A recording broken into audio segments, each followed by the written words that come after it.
So in my introduction, can I say that you're with the Brick Police Department? Yeah, I mean, that's fine. Yep. I mean, that's just what, for the purposes of this interview and discussion, that's what I do for a living. And that's Okay. what pays the bills. I'm not, of course, same disclaimer. I'm not commenting or giving my opinion as a Brick Township police officer per se. I am in law enforcement. I have a perspective on it that is unique to people who work in our field. And it also, in my studying of philosophy and history, I've done a lot of writing and reading and even lecturing in criminal justice, politics, police reform, criminal justice, ethics, and ethics and war and conflict. So it's in my wheelhouse practically, academically, and just personally as an interest of mine. Okay, well you kind of did your own introduction. There Yeah. You go. And you're a sergeant, right? I'm a police sergeant. Yeah. Okay, so you're a sergeant with the police department, Brick Police Department. You also started the Homework Club in the Maple Leaf neighborhood back in 2013 with Pam Hess, right? That was your idea? That was my idea. Yeah. That came from working in that. So the township is broken up into districts. I was assigned to the midnight shift when I first got hired. The district that I ended up with being having what we call juniority, the least amount of seniority. So I chose my district last, was generally the district where Maple Leaf was. And I ended up really falling in love with that district. And I loved working in that neighborhood. It was exciting. It was a challenge. And as a Christian who has a very big heart for essentially social justice issues, I wanted to see if there was something that could be done in the neighborhood. So started kicking around ideas with some of the people in that neighborhood about, what are the needs of the neighborhood as a whole? What are the needs of the people who live here? There's a gentleman who used to live up there a long time ago. He was a pastor. He was a Black pastor.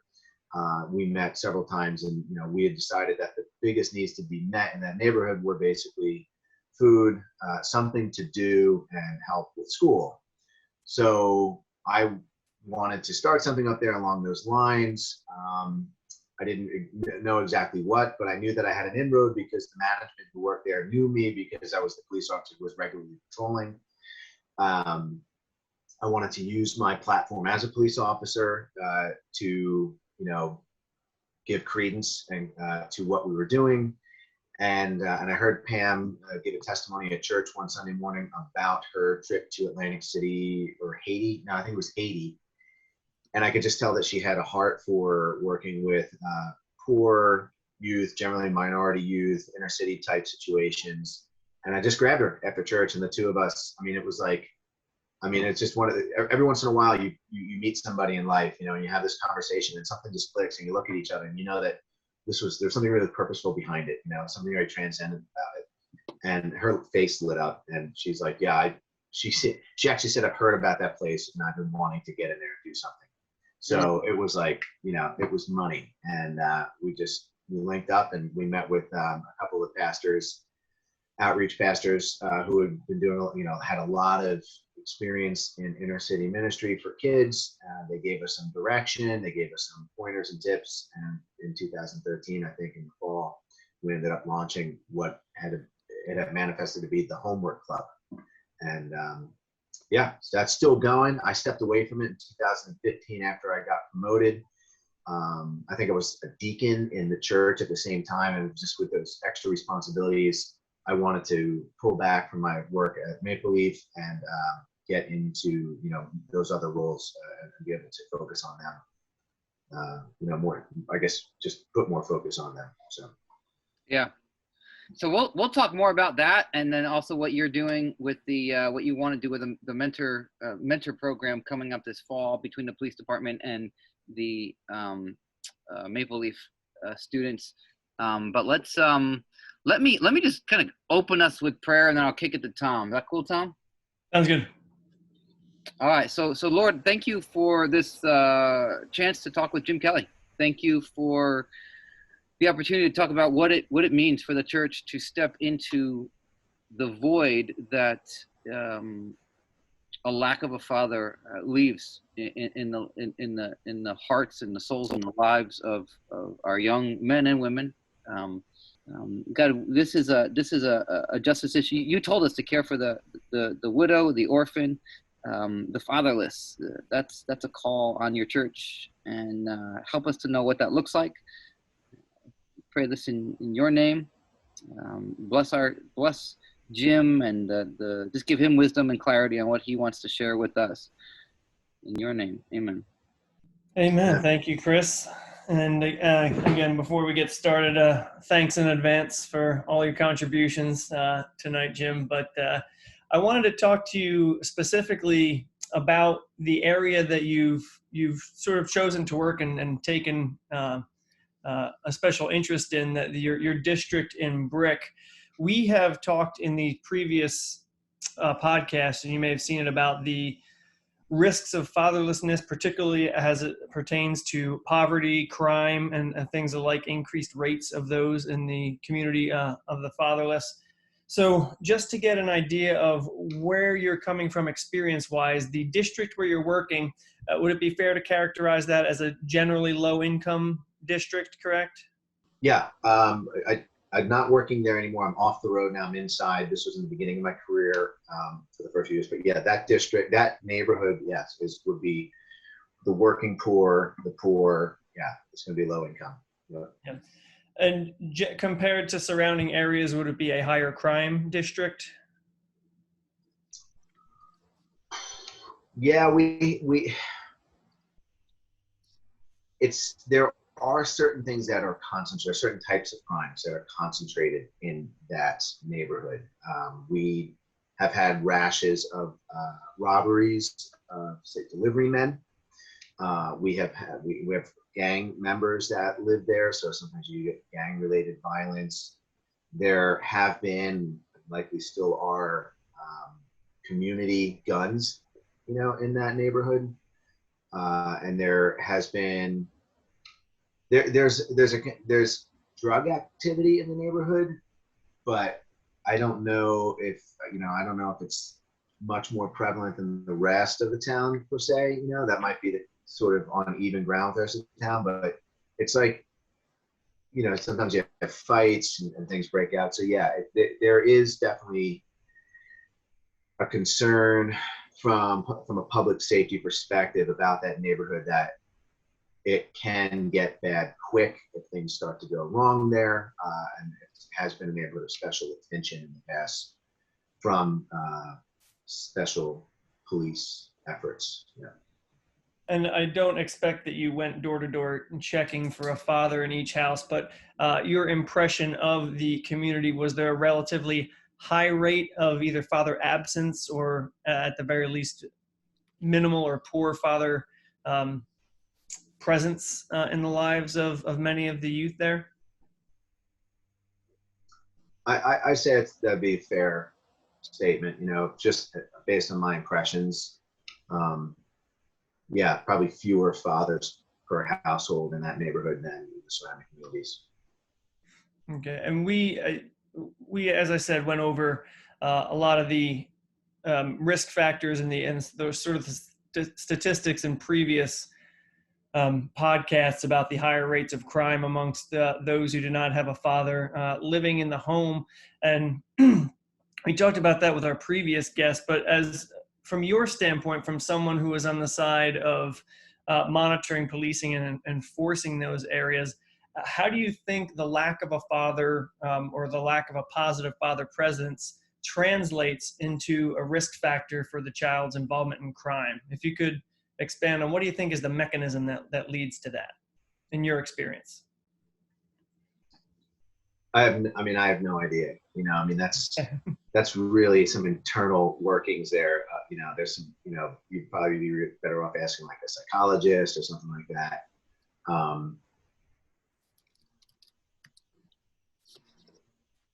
That's fine. Yeah, if you don't have an answer. I think that it's more of a well, I have a thought, and I think it's more of a broken home issue than it is necessarily a fatherless home issue. The guest from the Keswick men's outreach gentleman who was on the last week's break, he made a great point about how sometimes a father can be in the home, but the father can be so damaging to the relationship within the home that they'd be better off without the father in the home. So I see it more of a broken home issue than necessarily a fatherless home issue.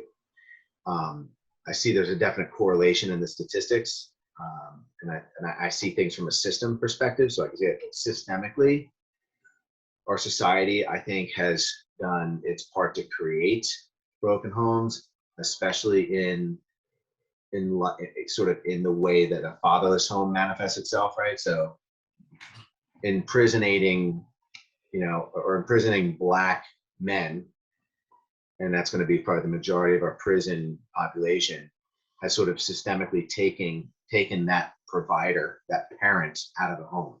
So I think that's why you're going to see some correlation there. But I like what the inner workings are of why, if you have a fatherless home, there's going to be a higher rate of poverty or drug use or maybe possibly mental illness, or I don't know. There's something in there that I wouldn't be able to speak to, but somebody else would probably much better. So you would say that just to clarify for me, you would say that, obviously statistic wise, there's a correlation, but you're not sure how it's a causation. Yeah. Yeah. If I were to, I could speculate, but you don't want that. Yeah. And you're talking about it from a systems point of view. You did mention, the higher rates of imprisonment. How to word this right? What proportion of the responsibility for the imprisonment is on the system versus on the people who are committing crimes? Again, my personal point of view is that the system is more to blame than the individual at this point.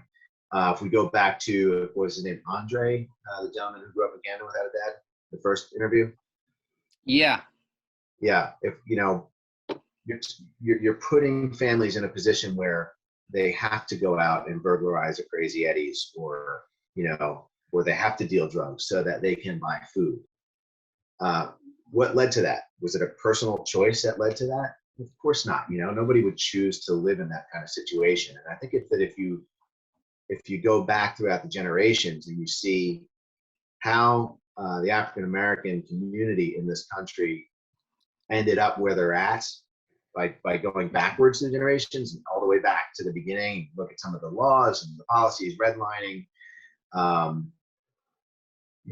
just segregation, Jim Crow laws, you're going to see that you have an entire population of people in the country who ended up in a situation that they weren't given a chance to control.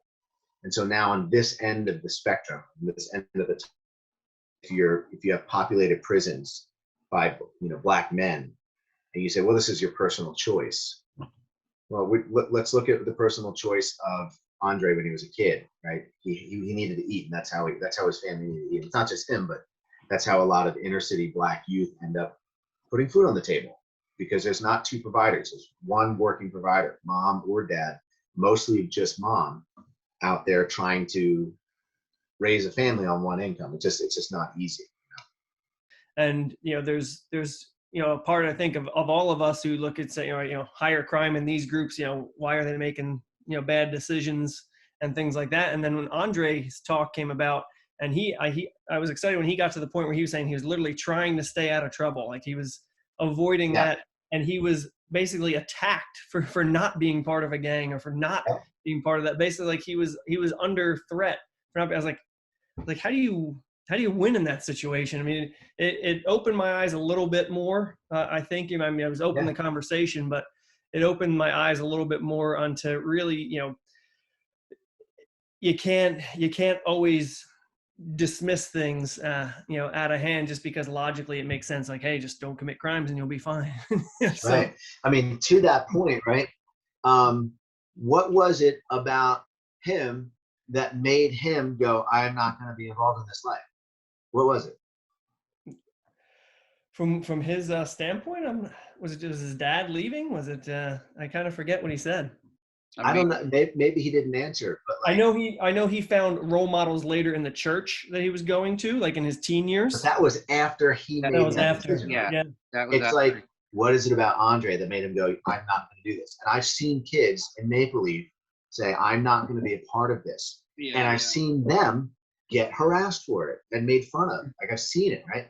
But Yeah. what is it about them? And that's why I say, I have no idea what goes on in the brain or in the heart to make somebody break out of what should be a very powerful stream driving them in a direction. And that's why I just go, I don't know. But I believe in God.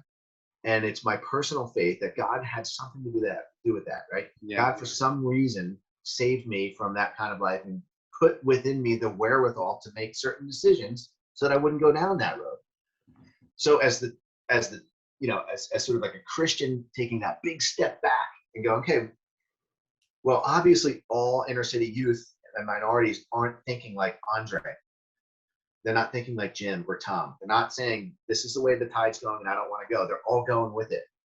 What's creating that tide? Is it because they're Black? We obviously know that's wrong. What's creating that tide? I look at it and go, wow, I'm going to look at history here. And it looks like our country sort of created circumstances and conditions in such a way that led to this, what we'll call, for the purposes of this point, the fatherless problem in the United States. Yeah. Yeah, and you're right. It's a pretty American problem. Our rates are significantly higher than other countries. Yeah. Yeah. It is an American problem. Our prison system is the largest prison system in the world. Then there are other systemic pressures that come in, like what they found in Ferguson, the DOJ study in Ferguson, where you had this systemic taxation of the inner city community there with ticketing, warrants, license seizure because you didn't pay your fine, and now you can't get to work. You miss a day of work, and so there was like this sort of cyclical punishment on the community that just was feeding money into the municipal government there. So yeah, I see things like that, as systemic problems, and that's why I'd like to see reform in the criminal justice system as a whole. But when I look at a particular person who made a bad decision, sure, I could say, well, you made a bad decision doing that thing. You shouldn't have done that. But if we're talking about a societal problem here in this country, I'm not going to just say, well, all these people always make bad decisions. That's a slippery slope, and you end up in a place that you don't want to end up. You just say these people make bad decisions, right? There's something systemic here because it's affecting an entire people group. Yeah. You approaching things from a systematic point of view. You are in law enforcement. What sort of either reforms or programs or what have you are you in favor of, or would you encourage to try to combat elements in the system that you think contribute to broken families and specifically fatherlessness? All right, so you're already seeing some reforms in the criminal justice system happening right now, especially in New Jersey, right? So, and this is a hot button issue, and it's a hot topic right now. So the decriminalization / legalization of marijuana is a reform within criminal justice that is supposed to have an effect on young minority men, because young minority men are the ones who get arrested most for marijuana possession. Now, all of the statistics will say that young white males smoke marijuana at the same rate of usage than minority males or more, but the young minorities are the ones getting caught and arrested for it. There's this doctrine of plain smell that serves as an exception to a search warrant requirement. And it existed up until a few months ago, that if you smelled marijuana, you can reasonably conclude and have probable cause that at least a small amount of it was ingested, and that's illegal, which means you have cause now to arrest, right? So the plain smell doctrine allowed for police engagement with citizens that would instantly give them the right to basically intrude on their liberty and arrest and search them. Now that's part of the police role, so I have no problem with police infringing on people's rights when they break the law. Yeah, I'm supposed to take your liberty. I'm supposed to, like, you don't have a right to privacy anymore at this point. You forfeited that by breaking the law. But again, go back. Why is marijuana illegal? Why was it listed as a Schedule I drug, one of the most dangerous? You know, it's up there with methamphetamine and crack cocaine. I mean, why is marijuana why is it a gateway basically for Black and, you know, minority males to end up in the prison system? So if you take that out of the equation, like what's been done in New Jersey and a lot of other places around the country, you now have many fewer police interactions with minority males, which will hopefully result in fewer minority males going into prison, into the criminal justice system at all. So that'd be one thing as an example. There are other things that could be done. Sure. Specific to that example, do you know the numbers and the percentages of people who are in prison for possession alone on marijuana? I don't. It is the reason why people would go to jail on a simple possessory charge is because of legislation like 3 strikes laws, which again has really only targeted Black men. If you look at the people who've been sentenced because of 3 strikes laws as a whole, that has affected the African American community in the United States. So, okay, you strike 1, strike 2, strike 3 is a possessory offense. Now you're going to jail now you're going into the prison for a long time. All right. And outside, I mean, the state data I actually haven't seen on that. Federal, agencies do keep some records on that. The amount of people that they had in the, through the Bureau of Prisons listed in there, people like in long-term sentences for possession alone was like 1%. It's usually, it's usually small. Concomitant like weapons charges. But if you look at right, but how do people get introduced into the criminal justice system? Right? What's the event that led to police interacting with people? So now you're getting pulled over, you're getting stopped. We're looking at cell phone footage. Now we're starting to see, as everyone's pulling out their phones and their cameras, their body cameras, how those interactions are going. Now, this isn't by no means to say that it's every interaction or all of them. Overall, there are hundreds of thousands of police interactions with citizens every year that go perfectly fine. But laws like marijuana laws are the things that get you into the system. You get involved with the criminal justice system. And what was the gentleman's name that you did last week from Keswick? Juan. Yeah, Juan. Yep. Juan.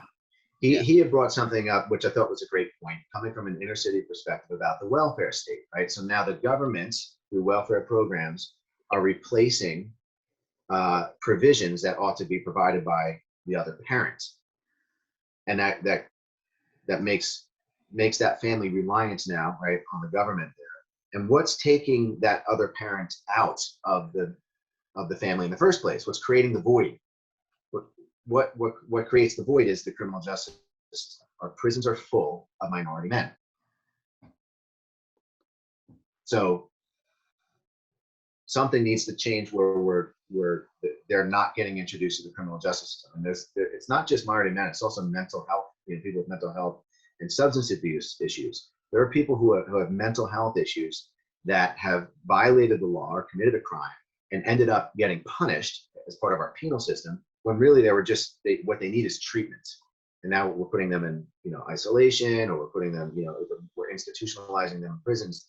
That's not really helping. But our prisons we're the largest prison population in the world, like by far. I mean, it's enormous, the number of people that we have in prison. Most of them are men. Like, that's where our fathers are. That's why the U.S. has a fatherless problem, right? All our men are in prison. They're not in the household. So what's driving our men to prison? Yeah. I guess I'm just wondering, why is the war on drugs, why has it affected men more than women as a whole? It's a great question. Yeah. I mean, I think you can probably look at it as, crime in general is male dominated. Violent crime specifically is way male dominated. So Yeah, let's look at look at inner city, right? Let's go back to Andre's example. Who are the ones that are dealing drugs to put food on the table for their family? I mean, generally the daughters, the girls aren't. Generally, the men are the ones out there, violating. We're not just talking about like some kids sitting down at the park smoking a joint. We're talking about like drug dealing offenses, just higher level, more dangerous, more involved, drug charges. Not like you sort of your municipal ordinance or like a fourth-degree crime, but like dealing charges. Those are the people that are getting in trouble. And that's, again, we're taking it out of just the marijuana context, but drug, I would say Tom is right. Crime is generally going to be male dominated, but drug dealing itself could be a very dangerous enterprise, especially in the inner city. So you're going to have more men. Okay. Yeah, that makes sense. I mean, yeah. Yeah. Yeah, and there would be, as you're saying, it being a dangerous enterprise, the involvement with drugs would generally correlate higher with weapons involvement as well. I mean, yeah, it's safe to say that there's, especially in inner city, there's going to be weapons involved. Not necessarily in your suburbs, but in inner city you have, I guess, what would be like a suite of criminal activity, which is going to involve things like weapons, assault, drugs, property offenses like burglary and robbery. And just quickly, if you could, outside of the drug realm, are there any specific reforms or things that you think we either are doing that will work or should do going forward from a law enforcement standpoint? And I'd like to get your views on what we can do as a church after that. But sure. Yeah, so specifically, there's another push, and there's something happening in New Jersey right now about use of force. So the way that law enforcement officers engage people, whether they're in some sort of mental health crisis, or maybe they're an Alzheimer's or dementia patient, or maybe they're intellectually or developmentally disabled. There's a lot of training going on, especially in New Jersey, with how law enforcement officers respond to calls when people are in crisis and engage that person. We want to make sure that we're not confronting every call for crisis with the business end of our gun. Sometimes it's the gun to be drawn. Sometimes it calls for a softer approach. Sometimes it calls for just being able to recognize that somebody's in crisis, and this isn't like your typical shoplifter. Somebody that an Alzheimer's patient doesn't know what they're doing at this moment, right? So we're not just going to go and treat them like they're a common criminal, or that they're they just committed a robbery. So use of force training is changing. Use of force policy is changing. And this is something that we're seeing not just in New Jersey, we're seeing it on a national level. There have been a lot of calls for reform in the way that police respond and and police, how police are sort of relying on the fact that they're armed with a firearm. There are other things that police can do. So that's being explored in the realm of use of force. And that's a huge one, right? So I think those are probably like the two main ones, right? Low level drug offenses being one of the primary ways that the police interact with people, especially minority youth, and use of force policy, procedure, training, perception. Those are huge. Those are the big ones, and those are changing right now. And then personally, I would like to see some of the culture of law enforcement change, right? So looking at it from sort of a cultural perspective and being critical of it, same way I might be critical of like church culture or I don't know, sports culture, right? There's all these sort of subcultures within our greater culture. Law enforcement definitely has its own sort of culture, and there are some subcultural things that are internal to law enforcement that changes our perspective from the day we start the job, such as threat perception. We're trained to see everything as a threat. There are certain little sayings that we have in law enforcement that all cops know, right? Every call is a gun call. You have the call on your hip. You have the gun on your hip. So every call you go to is a gun call, right? You start to learn these things. The 10 deadly errors. Better to be tried by 12 and carried by 6. There's a subculture of like everything is a threat and we need to survive. Now that's really important because we don't want our police officers going out there and being lackadaisical and foolish and getting hurt or allowing other people to get hurt. But I think we need to figure out a way to be vigilant without being hyper vigilant. And hyper vigilance is like a legitimate condition that people like, law enforcement officers suffer from. It puts you on edge. It makes sure that your back is always against the wall. When you're sitting in a restaurant, you always have to face the door. You're constantly like on, right? And there's probably a way that we can sort of soften that a little bit so that when we know that we're working or when we're out with our families, we can adjust our level of vigilance, right? So there's lots that can be done both internally and externally in the systems that exist to help address some of the societal ills that we face right now, one of them being single parent or fatherless households or broken households. But yeah, those would be the two big ones systemically. And then like, that's kind of my own personal tale is I'd like to see some culture changes within law enforcement. Yeah. Thanks. And your point is well made about single parent households. And generally we just kind of correlate that with fatherless households. I think nationally it's about 83% of single parent households are father absent households. Yeah. But there are some single father households where the mom's not around, and Yeah. none of this, Yeah. for the recording, none of this is meant to diminish the role of the mother in any way. Moms are super important. I want to get that on the recording officially, Chris, so we make sure not to offend any moms out there. But Jim, thanks for giving us the law enforcement perspective from you professionally. But as a Christian and for us as a church, what are the ways in which you think the church can come alongside the community and basically, if not mitigate, at least help out with the effects of broken families and fatherless families? Where can the church step in? You can use examples from your community or what you think you would like to see, from the church, what you think would be effective. So systemically, nothing, right? Because the churches that are large enough to be systemic, like the Roman Catholic Church, the Episcopal Church, right? I don't have any say. I have no like perspective on what they should do systemically, right? But the church culture that I'm familiar with are these like autonomous evangelical churches, or maybe the network of sort of Baptist churches. And what I think really needs to happen is also something that Juan said, is that especially white Christians need to be aware that minorities in this country, mostly Black, Native American, even to some extent Asian, experience something called generational trauma. To grow up in this country, in this day and age, is to grow up in a white country, in a white dominant society. And I think that as white Christians, we need to be sensitive to that. We need to understand that their perspective is going to be different from ours, just like ours is going to be different from theirs. And the best thing that the church can do is to actually listen to them.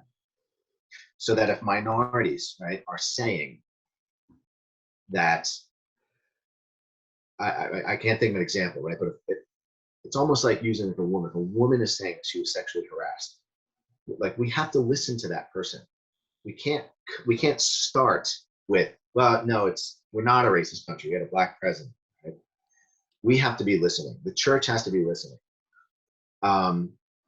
As white Christians, right? Let me just, I guess, put it this way. As a white dominant society, the church should be leading the way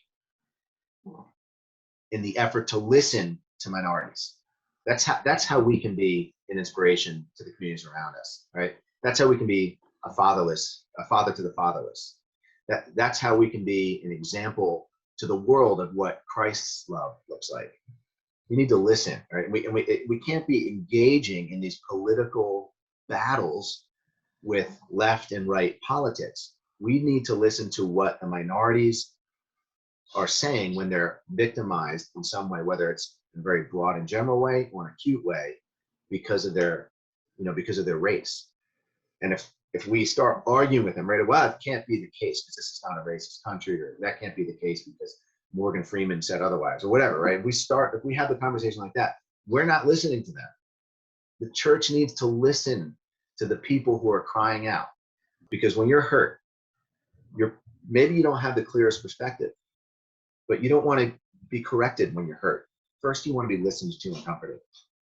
Then we can get to it. And what did Job's friends do to him? For 7 days, they sat there quietly. Right? You have to just start by listening. I think I got what you're saying. I think I get what you're saying. So, Chris, did you want to touch on the Maple Leaf program then?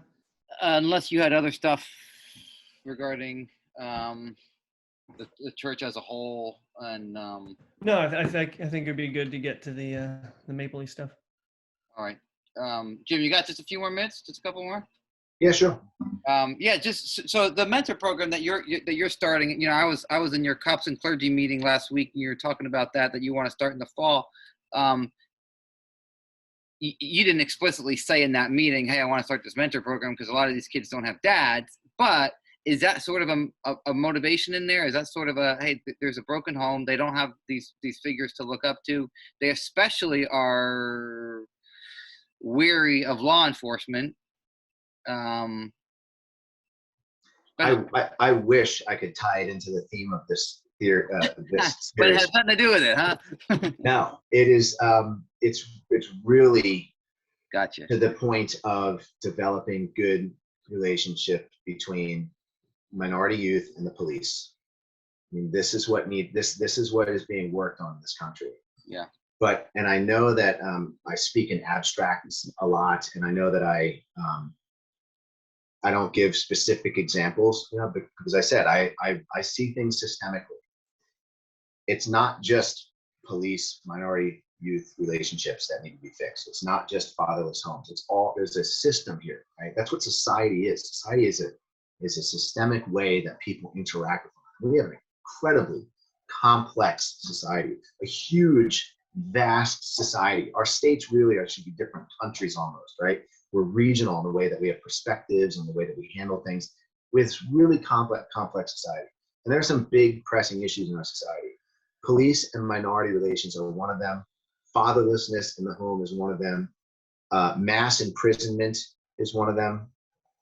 And I don't think that all those things are directly, I think there's a very strong nexus between those things.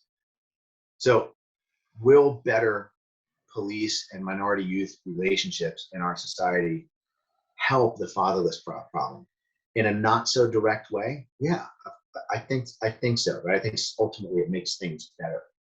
And the fewer bad interactions that the police have with people, especially minorities, the fewer charges, say, for resisting arrest, for escape, whatever those charges might happen because of a bad interaction. It started out as, I smell marijuana, I'm stopping you, I have the right to stop you, but you're pissed off, and now we're fighting. And now it wasn't just a minor, disorderly person's offense for marijuana. Now you have charges of, assaulting a law enforcement officer, you're going to jail over the night, you're missing the next day of work, right? I think that overall, changing some of these things will have a good effect on our society. So I think it's a small part in a big machine. Yeah. Yeah, and I guess that's also what we're looking for is, I know you're a systems big societal guy, and I guess we're also looking for, like, what are the small steps that so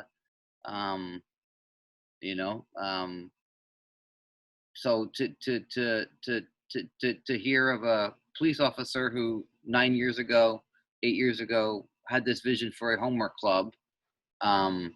Maybe it wasn't directly to address the fatherlessness issue, but it has mitigated a lot of the symptoms of not having a father for some of these kids, to have men and women in their lives, tutoring them with homework, coming alongside them, being there to talk with them when their one parent who's in the home is off working. Like, it has affected them. It has affected them for the better. And so what you're doing, we're planning to do in the fall with the police department and bringing in, it's one unit, correct? You're bringing in your unit. Yeah, my unit, and then some others who are not in my unit, but like the idea, are civic minded and want to get involved with the program. Yeah. So there are specifically chosen people for this project because it does take a certain kind of person, certain type of officer to want to do this kind of work. This is not typical police work. This Right. is establishing new systems of mentoring in the neighborhood. And again, not to rain on this is a great series. I'm glad you're doing a lot of good things, a lot of good, thoughts and concepts and conversations come out of it. But I see it as a broken home issue. I see it as a single parent home Sure. issue. Yeah. And, I guess to go back once again to what Andre was saying about having to unfortunately break out into criminal enterprise. Was it Andre? Right? Yeah. Enterprise to basically pay the bills or put food on the table. Just mentoring itself, just better, more people that are working together in a society where there's there's automatically more opportunity, more help, right? There's more connectedness. Hopefully that would mitigate against, the desire to get involved in the criminal enterprise because you're looking for an identity, or you're looking for, kinship. It's dreaming big. It's a long shot. We're not going to go in and solve all these problems, but that's a little step we're asking for. Hopefully it does something, for many people. Yeah. We did see some good results from the homework club. We saw some of those kids' grades go up. Okay, is that important? To some people, no. To some inner city, young Black male who needs to deal drugs to pay the electric bill so they can keep their AC on when it's 100 degrees in Atlanta or something like that. Grades doesn't matter to that person. I don't have the answer for that person, but here in my community, on that smaller scale, that microcosmic scale that you're asking about, there's a neighborhood in here where I think grades will help these kids. And you may up those grades, maybe get them, start thinking maybe about college or higher education. One of the things that we want to do with the new mentor program is show them the different careers that exist in the world. Because sometimes when you live in a small world, you don't even know what's out there. You don't know what the careers are. So we might do like career field trips or have people come in, different professionals come in. Like, did you ever know that you could have a career in the Coast Guard? Something like that. Just sort of open up the world to these kids who maybe, because of their living situation, being a single parent home, being poor or working poor, having a broken home, don't have the opportunity to see the larger world. My kids, I took them to Costa Rica 2 years ago. There's probably a lot of kids down the street from where I live that have never been out of the country. That's just an opportunity thing, And it's not necessarily a race thing. It could be a class thing, Tom, like you were saying, with income. In fact, it is a class thing. But when you start breaking up the strata in this country, you start to see that minorities. Certain minorities tend to make up a majority of the certain class, groupings. And Chris has made that argument a lot, before about, probably poverty being as much a factor as anything in a lot of these cases. And one thing I just found kind of neat, and you didn't necessarily see me go through all the slides, but the when they corrected for all the other factors in life, like race, parents, income, parents' education, fatherlessness itself was like an independent risk factor for going to jail. Like even when you correct out race, income, parents' education level, there's something about that, not having that father influence in the life that really, I guess it really puts him at much higher risk. That is fascinating. Like that's the kind of statistic that I love. Right? Yeah, that's actually from the DOJ, and there was another study from like adolescent psychology or whatever it was. I forget the actual publication, but they corrected for the other factors, and there was still between a 2 and 3 times risk. That's the kind of statistic that you can't use rhetorically, right, to dance around, right? You have to address that on its surface and wonder, what is it? We can go back to the question that Chris had asked, or maybe it was you earlier. What is it about a fatherless home that creates this higher risk? And I don't know. Who knows that, right? That's I would have liked it if you had the answer, but I guess it's a really tough question to answer. That's a great question. I as a child, I experienced 3 divorces. I grew up in a broken home. My mother was a drug addict and alcoholic, She married my father by the time I was 3. He was out of the house. He had moved to New Jersey. I was in New Hampshire at the time.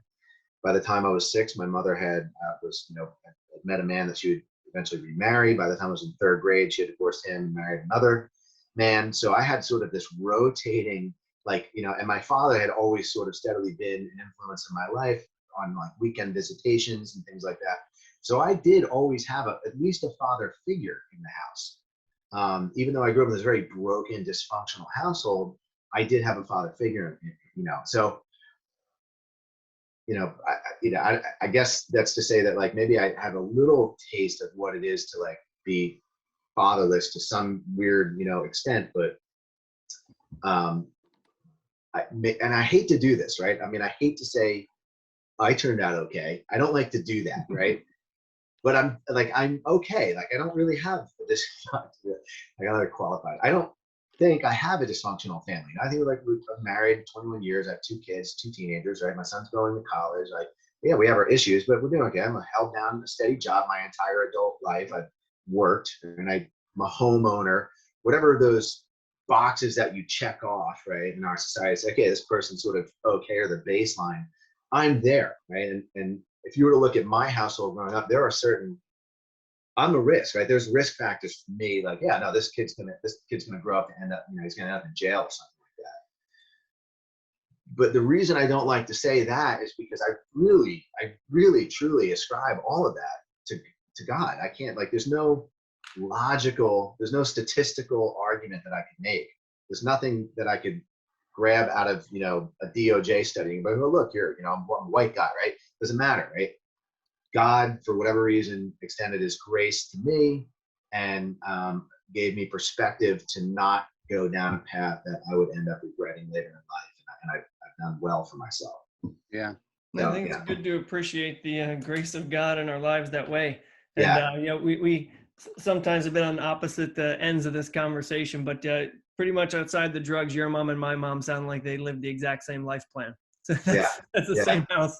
But I wonder what the statistics would be for like kids who grew up in a house like that and ended up being Christian. Yeah. I don't have that one. I did not look into that particular aspect of it. But yeah, it's interesting how those influences affect, some people differently than others, even in the otherwise same groups, or identity or whatever group you want to put them in. Two people could come out of the same home and both of them are on completely different paths, So that's why I can't say it's a really interesting statistic that you cited about fatherlessness. That's really fascinating to me. I have no idea why it's like that because I'm a living example of coming from a household where everybody went in different directions, So I had some half siblings who definitely went in different directions than me. Yeah, right. So if you want to look back on the previous podcast, when I go through the statistics, that one is in there about the fatherlessness from the DOJ and that other publication. I mean, I'll take you on your word for it. Oh yeah. I'm just saying, if you were interested in the actual numbers, they're in there. Yeah, it is fascinating. And I would say if I had to guess, as being a Christian, now I'm keeping you guys, but if I had to be Jim Kelly's personal perspective, I think there's something important about male and female figures in every child's life. Gender notwithstanding, there are men and there are women, and you should have a good role model of each, whoever that person is. There should be somebody constant in your life, and that should be a good role model. And I've said this to my wife, and I've even said it to my daughter. I was very, very careful to be to treat my daughter really well, with respect, to treat her as if and she is, right? You're intelligent, you're smart, you have your own agency, you're your own person. I respect that. And I treat her mom as well as I can. I make mistakes with both of them, of course, but the reason why I'm so careful about how I treat my daughter and how I treat my wife is because I don't want my daughter to grow up thinking that some dysfunctional jerk guy, who treats her like crap is normal. I want her to see the difference between the way that I treat her and I treat her mom. And I think that that's important. And that's something that only a male role model could do. And it could work the same way for my son, in the way that my wife interacts with my son, the way my wife interacts with me. So to that point, and maybe just to end it, like, would you say another thing that the church can do is take seriously the possibility of volunteering with Big Brother, Big Sister, fostering, adopting, even though none of those are guarantees of anything, as both of you just said, you know, contrasting yourselves with your siblings, but to step into some of those areas where a child doesn't have both figures. I mean, I'm going to say that, like, on the whole, internally speaking, from my experience of being a church-going person for 30 plus years, almost 40 years, the church does a really great job, you know, because you're bringing people together that have one thing in common. You see how people can interact within a church. So the church is actually a good place for positive role modeling. That being said, when a really negative influence comes into the church, I mean, whether it's a youth pastor sleeping with an underage girl, whether it's, you know, grooming teenagers, you know, whatever, right? This goes on in churches. That needs to be handled in a way that is less concerned about saving face of the church and more about letting the victims know that this is not tolerated. So that's one small thing that churches can do. And that's a tough thing for pastors to have to be in a position to do that. But being a church-going person, I don't even have to cite, you know, the Roman Catholic Church's, you know, behavior with the altar boys and the sexual abuse. I don't have to cite the statistics of churches around the country and reported and unreported sexual abuses and pregnancies that go on. I have experienced these things firsthand within the churches that I've been a part of, just deviant behavior in the church. And when the churches are now faced with this, they're in this terrible, awful position to have to confront it. They try too much to balance and be delicate and walk the line and make it all okay and move on. And that drives young victims away from the church. So I say that in the context of overall my experiences in the church and breeding ground for great role models of all kinds of people. And that's good. The church is doing a good job there. But when you have the wolf come in, the church really needs to deal with that appropriately. And I think it will be a more effective, you know, ground for positive role models. Good point. It's a good point. It's a good point. One bad role model can turn you off to trusting all of them. It does, and it has, and I've seen it. You know, Yeah. People just said, "I'm done. I'm done with the church at this point." Yeah. Because of how this thing was handled or whatever. But it's like, yeah, I mean, Juan sort of spoke to that last week, with just, you know, the distrust that so many young men have of other men. that's exactly what I was thinking of, right? And he asked, so one of the first questions that he asked, like, what's your relationship with your father like? Right? Yeah. And he hears it so many times. I don't trust my father. Why would I trust you? Right? Yeah. Well, I don't trust men. Why would I trust you? Right? Because the man who was supposed to be like my pastor sexually assaulted me when I was a kid or something like that. And he's still the pastor. You know? Right. So yeah, this is something that needs to be addressed in the church. Right. Well, you went down some touched on stuff that we weren't planning for, and that was I think you know what you're getting yourself into with me, though, Chris. No, not always. You just never know. So it's good. It's good. I mean, this is like I said to you yesterday. We didn't have an agenda in terms of answers we were looking for. We only had some planned questions. None of these issues that we've covered so far in this justice series as a whole are things that you get to have too many nuanced conversations with people about. So all of this has been helpful. Chris, Thomas, great to meet you. Chris knows me. I love this kind of conversation. Yeah. I love these kinds of topics. Yeah, I mean, if you have time, you know, whenever you have time, you know, feel free to check out the earlier series on different topics. You know, I think we had some pretty decent conversations from on a variety of topics within the past sessions. Yeah, definitely. Some are a little harder to listen to than others because some of them address some really tough topics. But I think it's I That's think it's helpful. and I well, just as a plug for True Life Church and what you gentlemen are doing, one of the things that the churches can do is to not be afraid of having these hard conversations. And that just lines up perfectly with, like, let's listen, right? What are the people saying on the other side of our perspective, right? What are our opponents saying Right. that we're maybe too quick to defend against?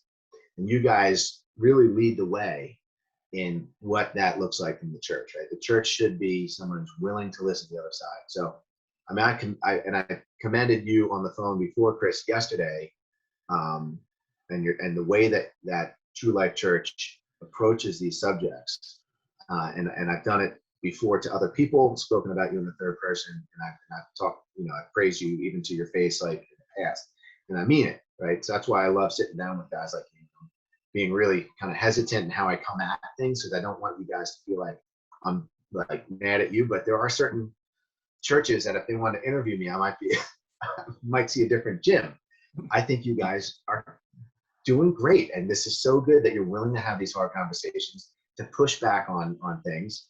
I appreciate the pushback, Tom, that you expressed before. Like, we need to, like, sharpen one another. We need to have these conversations. It's good. It's healthy. Yeah, no, I think it's We'll learn very things. helpful.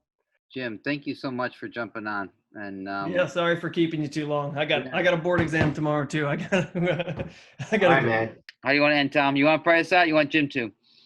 Yeah, I'll pray us out. Lord, we thank you for this time to put aside again tonight to pursue the topics that are on your heart, Lord. The people that your heart bleeds for, the orphaned, the fatherless, Lord, and all the others that we've been talking about, Lord. I just pray that you would bless our hearts as men with our families, to provide good examples, to fill the father role in a way that glorifies you, Lord. And I pray that we work as a church to help mitigate the effects of fatherlessness in our communities, Lord. We thank you for the input, for Jim's insight and experience to share with us things to think about, Lord, and ways that we can show your heart to the fatherless or those who don't have a good father example in their lives, and the many ways that affects their lives. Thank you again for this time together tonight, Lord. In Jesus' name, amen. Amen.